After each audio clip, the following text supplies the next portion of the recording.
Ministério Público do Trabalho no Estado, Aline, realiza uma audiência coletiva com a presença de centrais e entidades sindicais, estudantes e população em geral. Importante pauta, né, Aline? Por gentileza, querida. Exatamente, começa já essa audiência, um diálogo, como você falou, com centrais sindicais, com entidades sindicais e também a juventude trabalhadora. Para falar sobre o assunto, eu converso com o Procurador do Trabalho, doutor Ricardo Carneiro, que está aqui ao meu lado. Muito bom conversar com o senhor. Sempre rende bons papos quando a gente está junto aqui, viu, Sérgio? Mas eu queria que o senhor falasse qual é o objetivo, qual é a proposta desse diálogo, o que vai acontecer aqui hoje. Bom dia. Bom dia. Primeiramente, o objetivo do Ministério Público, através dessa audiência coletiva, é estabelecer uma espécie de controle social. O Ministério Público tem 3 projetos envolvendo a questão sindical.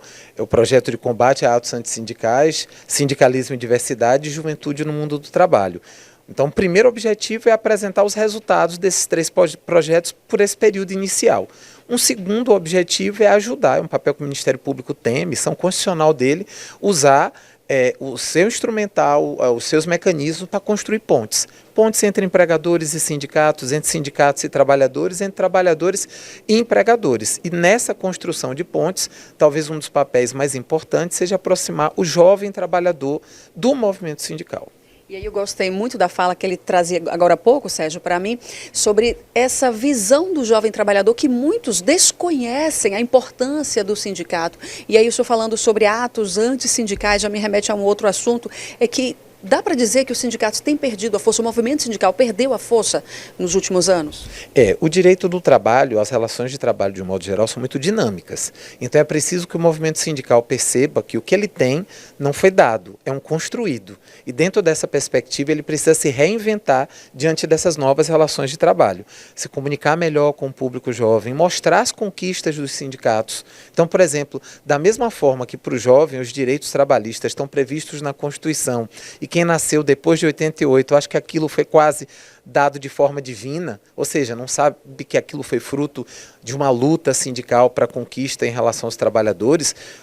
Muitas vezes o movimento sindical imagina que o jovem que nasce hoje já sabe que aquelas conquistas aconteceram. Então eu acho que ainda mais em relações tão dinâmicas como as que nós vivemos em tempos atuais, é preciso que o sindicato rememore ao trabalhador o que ele fez, apresente o que ele faz, numa comunicação que esse jovem trabalhador também entenda. Então os sindicatos usam um pouco rede social, usam um pouco o TikTok, as reuniões, as assembleias ainda são feitas em sua maioria presenciais, em horários difíceis, que o jovem trabalhador não se sente parte pertencente daquele universo, ele precisa pertencer.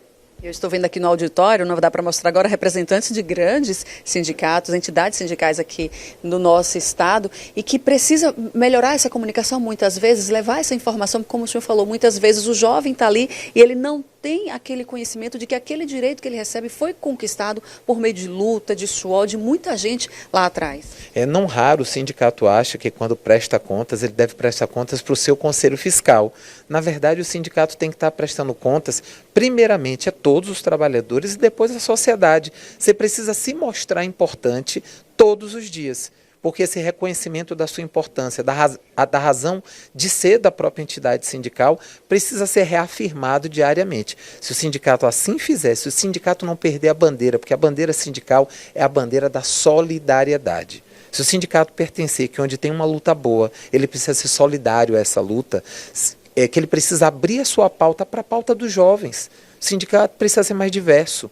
Onde estão as mulheres no movimento sindical? As mulheres são a maioria das trabalhadoras, mas não são a maioria no movimento sindical. Onde está a população LGBTQIAPN+, dentro do movimento sindical?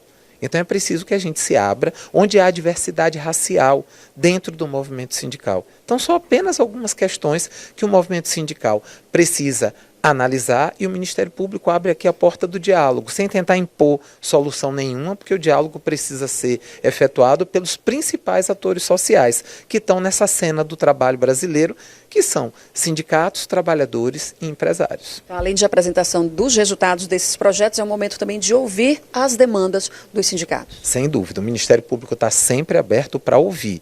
O Ministério Público é só a ponte para a construção desses alicerces. O Ministério Público não vai impor nada e não vai apresentar os seus posicionamentos como verdades absolutas. Apenas vai apresentar os dados colhidos, e a partir dos dados colhidos, eu gosto muito de trabalhar em cima de dados empíricos.